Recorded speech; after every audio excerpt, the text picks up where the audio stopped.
Hey everyone, today we're diving into a subject that has been making waves in the news. Vice President Kamala Harris made a campaign promise to enact price controls on groceries. So the question is this a smart move or just a cheap political strategy? Let's break it down. So in a recent speech, Kamala Harris accused food corporations of price gouging. She claims that these companies are taking advantage of consumers by excessively raising food prices. But is there any truth to this claim? What does the data actually say? Let's take a look. According to a study published by the researchers from New York University, the American grocery industry averaged just 1.18% profit margin in 2023. That's right, 1.18%. I wouldn't call that price gouging, but that's just me. The Federal Reserve Bank of San Francisco also published data stating that while markups did increase in certain sectors like motor vehicles and petroleum, aggregate markups, meaning the overall increase in prices across the board, have remained essentially flat since the end of the pandemic. So in other words, the data suggests that Kamala Harris might be barking up the wrong tree with her price gouging accusations and her planned price controls.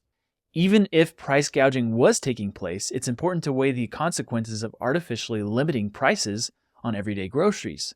So what would happen if these price controls were actually implemented? Well, history tells us that price controls often lead to shortages. If companies can't make a profit, they'll cut back on production, leading to less supply. And we all know what happens when supply drops. Prices rise sharply, or we end up with empty shelves. This is no different from the rent control problem that we discussed in the last video, where rent control laws in Argentina had made housing availability nearly non-existent. So what should be done to reduce the cost of everyday groceries? Because that is actually backed up by data. Food prices have risen 20% on average in the past few years, and it does need to be addressed. Well, instead of imposing price controls, policymakers like Kamala Harris should focus on lowering energy costs, reducing supply chain restrictions, and encouraging more competition in the food industry. These actions would increase food production, flood the market with supply, and ultimately bring prices down naturally. Now, here's the thing. I think Kamala Harris already knows that her plan is faulty. Anyone with common sense knows that price controls aren't the best solution. So her campaign promise might just be a move to appeal to a certain voter base, one that might not fully understand how the economy works.